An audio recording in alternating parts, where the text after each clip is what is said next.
सकाळी सकाळी 7 वाजता मी निघाले होते गणपती दर्शन करण्यासाठी. कारण संध्याकाळी खूप गर्दी असते. 7-8 तास रांगेत उभं राहावं लागतं आणि तेव्हा कुठे काही सेकंद हे आपल्याला गणपतीचं दर्शन होतं. म्हणून मी ती गर्दी टाळण्यासाठी, वेळ वाचवण्यासाठी सकाळी दर्शन घ्यायचं ठरवलं.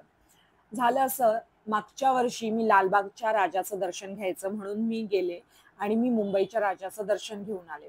आणि यावर्षी माझं असं होतं, की इथे जे पण गणपती आहेत, ते सगळ्या गणपतींचं मला दर्शन घ्यायचं आहे.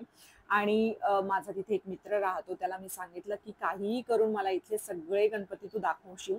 आणि तो माझ्यासाठी वेळ काढून आला. त्यासाठी थँक सो मच. ही जी एवढी टाईट सिक्युरिटी दिसत होती, तर मला असं वाटलं, की गर्दी, गोंधळ होऊ नये म्हणून. पण गर्दी तेवढी नव्हती, सकाळचा वेळ होता. पण त्याचं कारण काय होतं हे मला नंतर कळालं. त्यामुळे तुम्हालाही ते नंतर मी सांगेन. आधी हे जे तुम्हाला दिसतंय, हे लालबागच्या राजाचं मेन गेट होतं. मेन एंट्रन्स होता.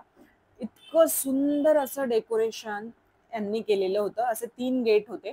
त्यातला हा मधला गेट आहे. असं हे बघा, हत्ती म्हणजे अगदी हुबेहूब हत्तीच. आणि हे मधल्या गेटच्या बाजूचे 2 एंट्रन्स होते. त्याचं हे डेकोरेशन होतं. तर फार तशी गर्दी नव्हती. बघून असं वाटलं, की बस 15-20 मिनिटात आपलं दर्शन होऊन आपण निघू. पण इथे पोहोचेपर्यंत इतक्या सकाळी 7 वाजता येऊनही 2 तास लागले. एक चांगलं होतं, की एका जागी फार वेळ थांबावं लागत नव्हतं आणि फायनली माझ्या समोर होता लालबागचा राजा. मी खूप खुश झाले होते. इथलं डेकोरेशन वॉव! बघण्यासारखं होतं. हे बघा, किती सुंदर असं. जसं-जसं मी बाप्पाच्या समोर जात होते, तसं-तसं माझा आनंद हा वाढत जात होता. एक्स्पेक्टेशनपेक्षा खूप चांगलं दर्शन झालं, कारण गर्दी बरीच होती आणि दर्शन घेऊन मी तिथून बाहेर निघाले. प्रसादात कुंकवाचे छोटे-छोटे बरेच पॅकेट्स दिले होते आणि बुंदीचा लाडू. घरी नेण्यासाठी बऱ्याच प्रकारचे स्वीट्स तिथे अवेलेबल होते. तिथून मी निघाले दुसऱ्या गणपतीचं दर्शन घेण्यासाठी, कारण जवळपासच बरेच गणपती होते. त्यामुळे मी आता पुढच्या गणपतीचं दर्शन घेण्याचं ठरवलं. त्या बाहेर निघाल्यानंतर तिथे मला गौरी दिसल्या. त्यांनी माझं लक्ष वेधलं. इतक्या सुंदर प्रकारे त्यांना तयार केलं होतं. तिथून बाहेर निघाल्यानंतर आपल्या शहाद्याचे जे माझे रील्स बघतात आणि ते मला तिथे भेटले. मला कौतुक या गोष्टीचं वाटलं, की ते शहाद्याहून मुंबईला खास गणपती बाप्पाच्या दर्शनासाठी आले होते. खरंच खूप छान वाटलं मला, की आपल्या गावाकडचे लोक इतक्या लांब आलेत आणि त्यांनी मला ओळखलं. एका वेगळ्या सिटीत आपल्या गावाकडचे लोक आपल्याला येऊन भेटतात, तो आनंद काही वेगळाच असतो. मला खरंच खूप छान वाटलं. त्यानंतर मी निघाले तेजुकाया गणपतीचं दर्शन घेण्यासाठी. हे लालबागच्या राजाजवळच आहे आणि चला, वेळ न घालवता आत जाऊया. कारण आत गेल्यानंतर पुन्हा मोठ्या रांगेत उभं राहायचं आहे. वेट करायचा आहे बाप्पाच्या दर्शनाचा आणि मग दर्शन झालं.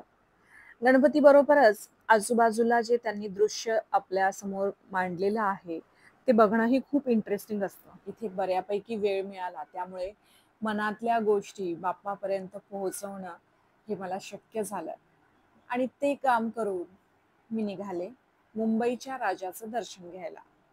इथे यांनी महाकालेश्वर ज्योतिर्लिंगाचं हुबेहूब दृश्य आपल्या समोर मांडलं होतं.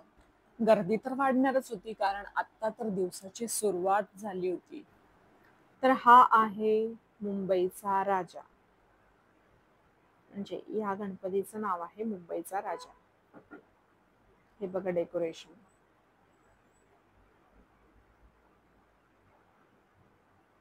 बघितलं?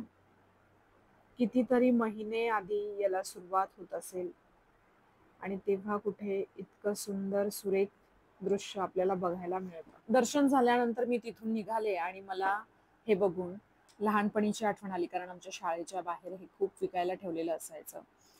आणि मग मी टिका लावला आणि मी पोहोचले चिंचपोकळीच्या चिंतामणी गणपतीच्या दर्शनासाठी.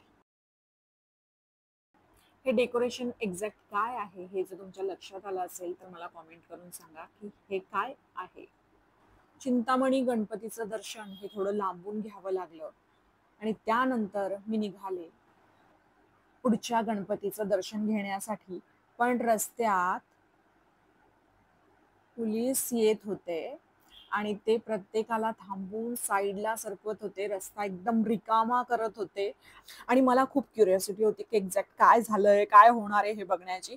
आणि मग माझ्या लक्षात आलं की आज येणार होते अमितजी शहा, एकनाथराव शिंदे, देवेंद्र फडणवीस. त्यासाठी ही इतकी टाईट सिक्युरिटी होती. आता रस्ता पूर्ण शांत, एकदम रिकामा केला होता.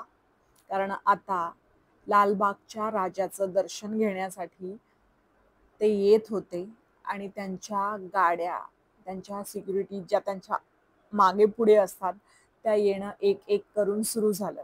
माहित नाही का, पण हे सगळं बघताना मी इतकं एन्जॉय करत होती, मला इतकी मजा येत होती.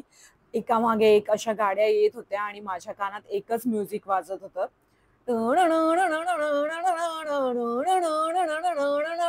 धूम धूम. मला खूप मजा येत होती हे बघताना. माहित नाही का, पण ठीक आहे. असो, सगळे उतरले आणि हे सगळं होत असताना हे जे ट्रॅफिक पोलीस असतात यांची जी धावपळ असते ना, ती भयानक असते. आणि मग मीडिया समोर आलेली होती. प्रत्येक जण त्यांना कॅप्चर करत होतं. दाखवते. कारण आत त्यांच्या समोर जाऊन शूट करणं तर शक्यच नव्हतं, कारण सिक्युरिटीच एवढी टाईट केलेली होती त्यांनी. पण हे बघा, नेमकं LED वर टेक्स्चर दिसत असल्यामुळे ते क्लिअर दिसत नव्हतं, पण ओळखू येत होते.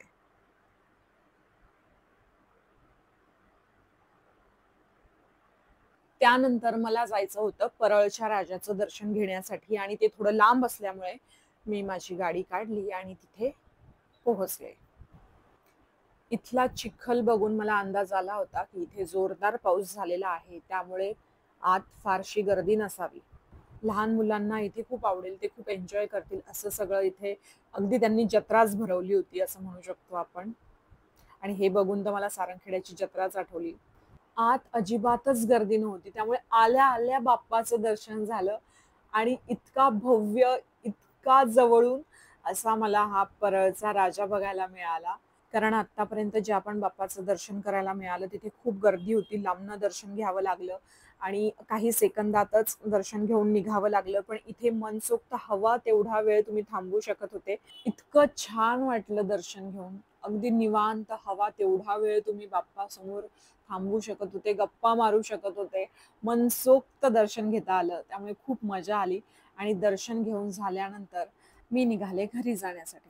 तर हे होते मुंबईतले 5 सगळ्यात मोठे गणपती. आय होप तुम्हाला हा ब्लॉग आवडला असेल आणि जर तुम्हाला असं वाटत असेल की तुमच्या जवळच्यांनीही मुंबईतल्या बाप्पाचं दर्शन घ्यावं, तर त्यांनाही हा ब्लॉग शेअर करा. आवडला असेल तर लाईक करा. Love you all. Take care. पेजला फॉलो केलं नसेल तर फॉलो करा.